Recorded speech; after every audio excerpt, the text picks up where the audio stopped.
안녕들 하세요. 오늘도 아침에 또 이렇게 오늘도 색다른 그 포메이션을 가지고 이렇게 나왔습니다. 참 가지가지하네. 자, 제가 저번에 그 어떤 방송을 얼마나 많은 사람들이 듣느냐는 것과 내가 그 방송을 통해서 무엇을 얻어가는 것과에는 항상 그 별개다, 별개의 문제다라는 말씀을 드렸죠. 자, 저는 항상 저번에도 나스닥 관련해서 잠깐 말씀드렸지만, 항상 이렇게 주식을 저는 이렇게 간결하게 하는 사람이에요.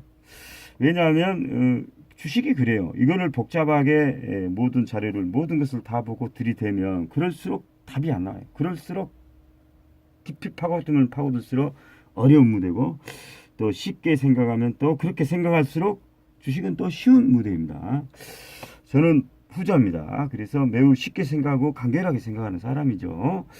자, 저번에 제가 나스닥 관련해서 앞으로 이거 ETF 봐줘야 된다는 것도 그런 차원에서 나온 거예요.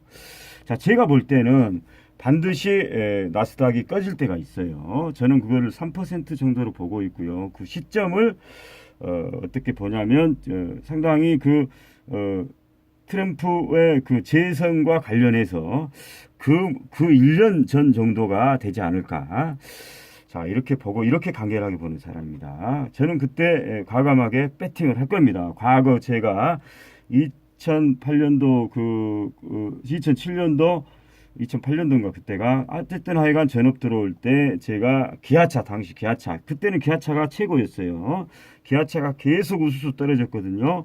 그러면서 2008년 10월 27일 날 기아차가 거의 하한가 가서 5,000원을 깨고 4,950 그날 최저가가 4,945원인가 했을 때 제가 그날 배팅을 한 사람입니다. 돈을 준비했다가 그 일주일 전부터 이제 준비를 했죠. 그러다가 이제 배팅을 하고 회사를 나오고 전업으로 바로 들어갔어요. 4,950원에 배팅했어요, 제가. 자, 그러듯이 저는 그렇게 간결하게 한 사람이랄까요. 그때 제가 유일하게 보는 거는 그 무렵에 저희 이제 타워크레인 데모할 때, 그다음 그 무렵에 제가 파고다 공원에 이제 저도 이제 노조니까 나갔다가 우리 기사들이 다 그러더라고. 이구동성으로 그 무렵에 지하는 앞으로 지하 2층 3층이 더 있다 그러면서 지수 500 얘기하고 있을 때였어요. 우리 모든 사람들이. 그래서 이것이 바로 바닥이다. 지수는 절대 500까지는 안 간다. 그래서 700, 그 당시 700, 800 정도 할 때였거든요. 700 코스피 기준. 저는 500 얘기할 때 더 이상 거기까지는 안 간다 해서 과감하게 기아차를 때리고 바로 전업으로 드는 사람이에요. 그렇게 간결하게 본다는 얘기죠. 마찬가지로 어느 시점에서 이제 나스닥 저희가 때릴 시점이 있을 거예요. ETF. 자, 그런데 이렇게 하는 사람이 돈을 번다는 얘기죠. 제 말은. 이렇게 간결하게, 과감하게 결정할 때는 또 결정을 하고. 자, 그리고 저번에 잠깐 얘기했듯이 그렇다면 저는 왜 시점을 그렇게 보느냐. 그거는 지금 유대 금융 패권 세력과 트럼프는 그야말로 물과 기름이에요. 앙숙 관계죠. 그래서 유대 패권 세력들은 트럼프를 더 이상 절대로 재선을 허용하면 안 되는 그런 입장에서 방법은 금융 폭락밖에 없다. 그리고 또 시점도 그 시점이 또 그렇게 또 맞아떨어지고 모든 면에서도 그만큼 또 나스닥도 많이 올라서 불안하고 금리도 그 정도 가면 3% 제가 말하는 그 시점이 되고 여러 면에서 그때가 최적의 어떤 그런 포인트가 아니겠는가. 그 시점에서 어느 시점 그러니까 2020년 정도 그 시점에서 어느 시점에서 그야말로 버블의 마지막 현상 그러니까 급시세 강력한 급시세 급등 이런 것들이 동반된다고 그러면 저는 과감하게 선언을 할 겁니다. 자, 방법은 그렇다면 나스닥 종류는 뭐냐? 한 배짜리는 PSQ라고 그랬죠. 이게 코드 번호입니다. 나스닥 100 셔트입니다. 나스닥 100 셔트100. 자, 요게 이제 우리로 말하면 인버스라고 얘기했죠. 자, 저희는 과감하게 이 한 배짜리보다도 3배수짜리 QQQ를 아마 배팅을 할 겁니다. 그래서 이제 그 배팅을 하기 위해서는 지금부터 우리가 잘해야 된다는 얘기죠. 자, 그런 차원, 저런 차원에서 자, 오늘 방송 나왔고요. 지금 5분 2초 올리고 있어요. 자, 오늘 제가 방송을 가지고 나온 거는 그게 아니고, 어쩌면, 굉장히 중요한 것일 수도 있어요. 왜냐하면, 그간에 저는 그 골드존, 위주로 지금까지 한 10년 이렇게 해왔는데, 전업 이후. 그렇지만 앞으로는 이제, 저는 그 명명도 바꿀 겁니다. 골드존, 더 이상 골드존 이제는 의미가 없다. 오히려 슬럼존이라 해야 된다. 뭐 사람이 찾지 않고 사람이 다 떠나갔는데 굳이 뭐 떠난 시장에서 파행한 시장에서 우리가 남아서 엿장수 가이질 아무리 해봐야 사람이 없는 도지 그런 말입니까? 사람이 있는 곳으로 우리도 가야 되겠죠. 세상이 그렇게 바뀌었어요. 자, 저는 결론적으로 저희의 그런 그 골드존 위주에서 저는 ETF로 가야 된다. 이렇게 보고요. 그렇다면 왜 그러는가 이런 부분에 대해서는 제가 나중에 또 설명을 드리겠습니다. 오늘은 그것 때문에 나온 건 아니고, 자, 이번에 최근에 그 주가 조작 사건이 있었죠. 제1제강에서 희대 주가 조작 미수 사건이라고 그랬죠. 자, 이거 신일건업이라는 회사가 6월 1일 날 어느 날 올해 그야말로 페이커 컴퍼니죠. 이 회사가 자본금 1억으로 설립됐고요. 이렇게 설립시켰을 때 여러분들이 이제 주가 조작을 생각해서 이제 설립을 했고요. 신일건업의 원래 그 대주주는 유 여자분이었어요. 누구였죠? 유경미 씨인가? 자, 원래는 유상미 씨 이 사람이었는데 이제 유상미 씨가 이제 갑자기 최용식 씨로 이제 바뀝니다. 이 사람은 CPA 파트너스 대표였고요. 이 CPA 파트너스라는 이거는 그냥 뭐 그 금융투자 회사면서 좋게 말하면 이제 금융 투자 뭐 컨설팅 막 이런 회사고 나쁘게 말하면 이제 조작하는 그런 회사죠 이제. 자, 이 CPA 파트너스로 갑자기 신일건업이 바뀝니다. 그러면서 올해 7월 5일 날은 갑자기 이 회사가 그러니까 그 전에 바뀌기 전에 대표이사 신일건업의 컴퍼니 회사 갑자기 만든 회사죠. 신일그룹입니다. 정확하게. 이 회사의 모토는 신일건업이라는 회사였는데 작년에 폐업됐어요. 이 신일건업이 모태가 돼서 나온 회사가 사실 또 신일그룹이라는 회사였고, 자, 이 회사의 대주주가 류상미에서 최용식이로 바뀌었는데 그 사람은 CPS 파트너스 대표라는 사람이었다는 얘기고, 이 두 명이 갑자기 제일건업이라는 제일제강이라는 코스닥 그 회사를 인수하겠다고 계약을 합니다. 7월 5일 날. 그러면서 총 인수 그러면 대금은 총 인수 대금이 185억 가치. 주식 수는 두 명이 나눠서 한 명은 250만 주 정도, 류상미 씨는 200만 주 정도 해서 총 두 명이, 그러니까 최용식이 250만 주 정도, 류상미 씨 200만 주 정도 해서 총 451만 주를 185억에 인수 계약을 체결합니다. 7월 5일 날. 그래서 그 당일날 계약금 10%에 해당하는 계약금 18억 5천만 원을 줬어요. 자, 그리고 나머지 이제 중도금이나 잔금은 9월 12일 날, 그러니까 아직 남았죠. 9월 12일 날 치르기로 한 계약입니다. 이 계약이. 자, 그리고 이제 얘들은 이제 이때까지 7월까지는 자기들만 알았던 거고요. 자, 이렇게 알았기 때문에 이제 7월 5일 이후에는 제1제강을 매수를 합니다. 얘들이. 그게 이제 여기에 나타나죠. 여기 보면은 여기 이 기간입니다. 이 기간에 보십니까? 이 기간에 이제 매수를 하고요. 그린 다음에 이제 이 사실이 이제 언제 드러나냐면 7월 17일 처음으로 제1제강이 신일그룹 관련주다. 막 이렇게 해서 요 사실이 이제 나중에 보면 이제 찌라시 아이뉴스라는 이상우 기자가 담당했어요. 이 기사를 보고 이제 확인 기사라고 하는데 이런 기사를 자 보면은 여기 나옵니다.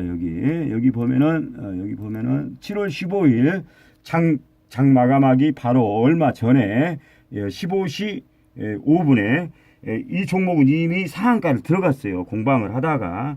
그런데 그때까지만 해도 이 종목이 왜 이렇게 상한가를 간지는 이놈들 말고는 누구도 몰랐어요. 시장은. 자 이럴 때 확인성 기사가 나온다 했죠. 작전의 과정입니다. 하나의 메커니즘이죠. 자 아이뉴스 이상우 기자가 담당했어요. 자 뭐라고 나오냐면 상한가 나온 이유를 설명합니다. 제목 신일그룹 돈스코이호 의 역사적 가치 하면서 10조 원 하면서 반드시 인양 보여줄 것 하면서 아이뉴스 이상우 기자 하면서 이렇게 설명을 합니다. 그러면서 지난 15일 그 최초로 이제 울릉도 앞바다에 이제 매장되어 있는 돈스코이호를 9시 50분께 이제 발견했다 이 회사가. 그리고 이제 그렇다면 왜 제일제강은 상한가냐? 이 기사 내용입니다. 그거는 이 회사의 대주주 신일그룹의 대주주인 최용식 씨하고 류상미 씨가 제일제강을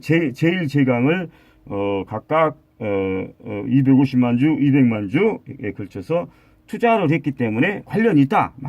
앞으로 주로 이제 인양 작업은 보물서 인양 작업은 제일제강이 맡을 수도 있다. 이런 식의 기사를 확인성 기사를 쫙 찍어주면서 이 상한가를 완성을 시키고 그 다음 날 18일 날 여기입니다. 이날이겠죠. 이날 시가부터 상한가를 시작합니다. 시가부터 상한가를 시작했는데 자 보면은 이날 그러니까 18일입니다. 7월 18일 아시죠? 자 한번 지나가 봅시다. 자 이날이죠. 자, 이날. 자, 아침부터 멋지게 상한가를 갑니다. 상한가 점상으로 박아버리죠. 그러면서 자세히 보시면 거래량이 거의 없어요. 거래량이. 자, 거래량이 보시면 여기 보면 거래 없죠. 자, 이 얘기는 무슨 얘기냐면 그러면서 이거를 이제 밝히는 이거를 이제 해꾸지 기사입니다. 해꾸지 기사가 서울경제한테 나옵니다. 그러니까 요즘은 작전이 이렇게 어렵다는 거예요. 엄청나게 해꾸지도 합니다. 이렇게. 자, 해꾸지 기사가 언제 나오냐면 7월 18일 이 시간대, 이 시간이 14시 40분이죠. 여기 보면 이 14시 40분에 해꾸지 기사가 서울경제한테 나오는데 해꾸지 기사를 확인할 필요는 없고요. 자, 중요한 건 해꾸지 기사가 나오기 전에는 거래량이 없어요. 다시 말해서 이 7월 5일 날 제일제강을 처음으로 계약한 놈들이 들어갈 때는 여러 사람들이 관여했겠죠. 당연히 류상미 최용석 이런 놈도 있을 것이고 또 인양에 관련된 참여했던 회사들이 많죠.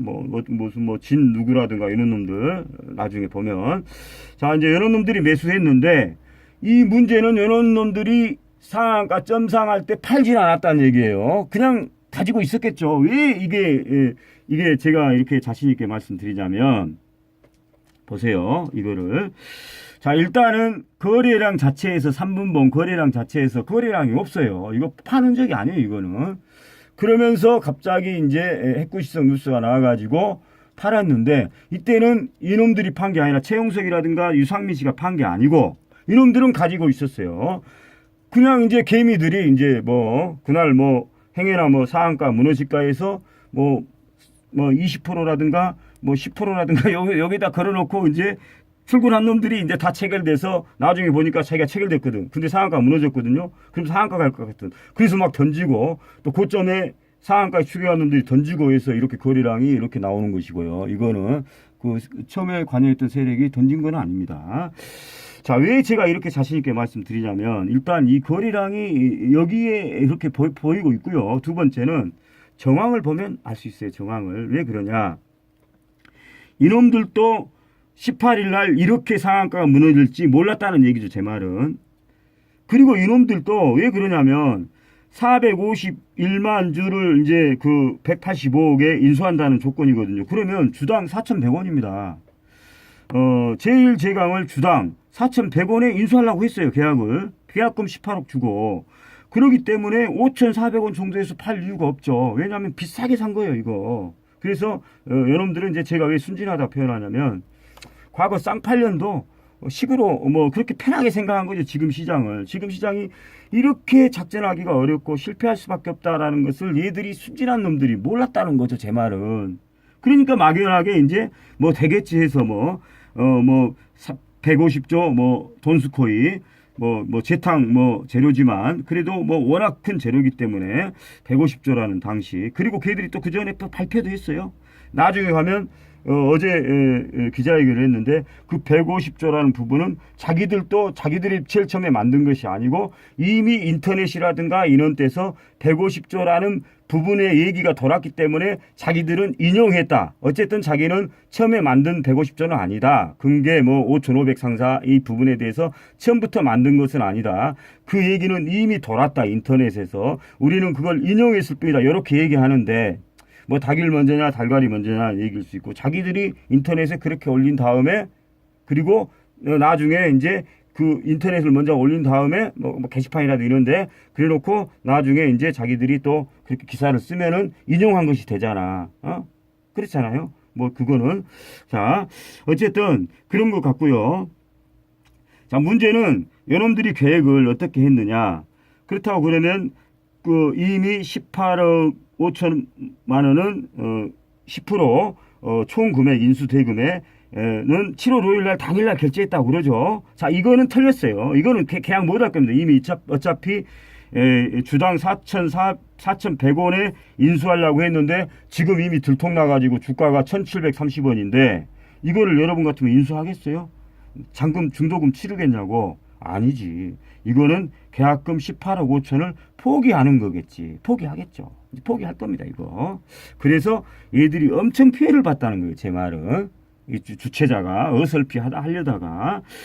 자, 왜 그러냐면, 그리고 왜 얘들이 던지지 않았느냐. 이날 18일 날 점상에서 전혀 던지지 않았거든요. 이거는 얘들은 이때까지만 해도 그 장막판에 이런 나쁜 기사가 서울경제에서 치고 들어온 기사가 있을지는 전혀 예상을 못했고 얘들도 당한 거라니까요.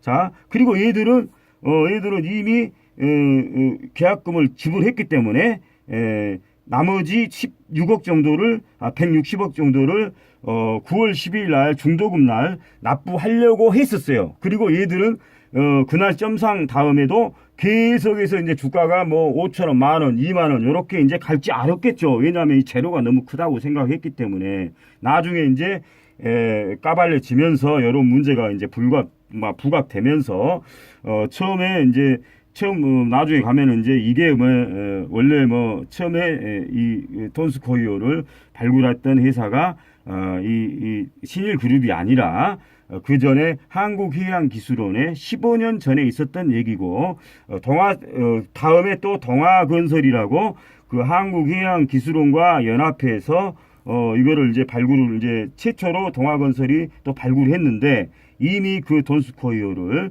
그런데 이미 그때 자기들이 본 바에 의하면 거기에는 이미 그런 상자라든가 금괴가 없었던 걸로 알고 있다. 그래서 그걸로 이제 끝난 걸로 알고 있는데 나중에 이제 신일그룹이라는 놈들이 이제 이상한 놈들이 나타나서 좀 더 발달된 영상 장비를 통해서 나중에 보면은 이제 제가 보여드리겠지만 그 배에 보면 그 인양된 보물선이라는 그 배에 보면 돈스코이라는 그 영문자가 이렇게 나옵니다. 요거를 이제 얘들이 이제 찍어서 공개한 거죠. DON SKOII. 그래서 돈스코이. 원래 이 돈스코이라는 이름은 러시아의 그 유명한 당시 해군 제독 드미트리 돈스코이의 그 돈스코이를 딴 그 선박 이름입니다. 그 군함 이름이고요. 이 배가 이제 러일 전쟁 때 일본하고 대전에서 그 일본한테 포위를 당하자 어떻게 해가지고 이제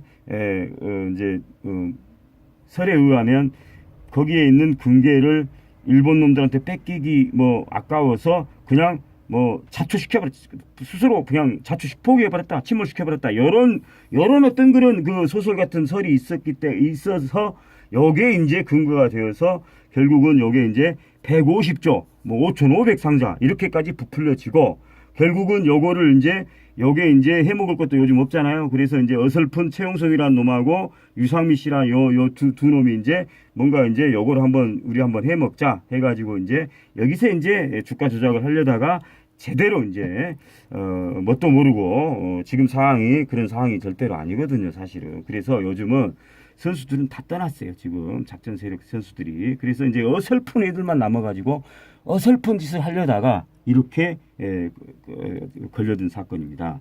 자, 우리는 이제 지금 벌써 이제 20분이 넘어섰는데, 자, 이 사건을 조금 더 설명해야 되는데, 사실 여기서 그냥 이 사건은 대충 방송은 저도 오늘 이 방송을 처음으로 시도해본 방송 아니겠어요. 또 이게 또 과연 또 제대로 됐는지, 방송이 제대로 찍히고 있는지, 이게 또 유튜브로 제대로 올라갈지 저도 모릅니다.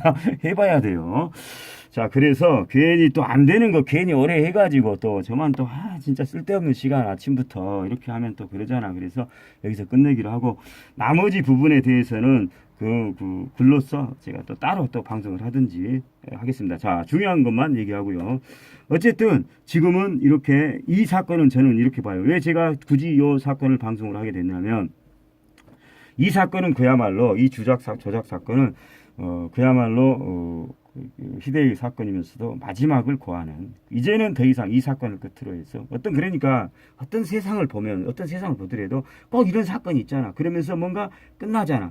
저는 제가 극팩트적인 관점에서 봤을 때 이제 더 이상 이 사건을 끝으로 해서 더 이상의 작전은 이제는 기대하면 안 된다. 마지막 주가 조작 미수 사건으로 역사에 길이 남을 사건인 것 같아요. 얘놈들 입장에서 봤을 때는 정말 기가 차겠죠. 왜냐하면 아니 세상에 과거 같은 경우에는 뭐 제가 옛날에 얘기했죠. 뭐 상한가 뭐 50방 뭐 제가 했던 종목만 해도 제가 뭐 많이는 못 들어갔습니다만 그 당시 돈이 없어가지고 베리에 뭐 들어가자마자 상한가만 13방, 그것도 점상. 그래도 거래 뭐 정지 뭐 그런 거 한 번 없었어요. 그런 시절이 있었어요. 그렇게 이제 좋은 시절을만 생각하고 이제 하다가 아마 이제 그래서 이제, 그런데 최근에는 이제 그 작전이 도저히 이제는 뭐 할 수 없는 그런 시대에, 분명하게 말씀드리면. 그런데 어설픈 놈들이 남아서 마지막에 이제 한번 해보려다가 그 돈스코이로 해먹을 거 이것도 안 되고 저것도 안 되는 입장에서 하다가 이렇게 된통 당하고요. CPA 파트너스 최영석이는 그야말로 완전히 망한 사건입니다. 이건 아주 제대로 망한 사건이고, 아마 이 사건을 보고 앞으로 이제 작전을 하고 뭐 계획하고 막 이런 놈들도 뭐 완전히 포기할 수밖에 없는 그런 사건이기 때문에 저는 이 사건이 굉장히 중요하고 마지막 사건이다. 자, 그렇다고 그러면 자, 요것도 보니까 아닌 게 아니라 골드존에 시작했잖아요. 2,000원대 골드존. 그래서 이 사건으로 인해서 저희가 중요한 것은, 저희한테는 골드존이 이제는 과거처럼 그렇게 힘을 받지 못하는, 탄력을 받지 못하는, 왜냐하면 작전 세력들이 자꾸 노래야 우리가 걸릴 확률이 높다니까. 여러분의 대장이 찍어서 걸릴 확률이. 그런데 이제는 뭐 이런 상황에서는 이제는 도저히 이 사건을 통해서도 얼마나 많은 사람들이 깨달으겠어요. 야, 뭐 관련 없는 개미 투자자들이야 이 사건이 그런 사건이라고 생각하겠지만, 제가 볼 때는 그게 아니란 얘기죠. 선수들이라든가 세력들이 볼 때는 이제는 더 이상 이제는 끝이다, 이런 사건이기 때문에 오늘 제가 굳이 이 사건을 이렇게 설명드렸던 겁니다. 자, 그러면 오늘 방송 마치겠습니다. 오늘 더운데 자, 오늘 각자 또 조심하시고요. 자, 오늘도 화이팅 합시다.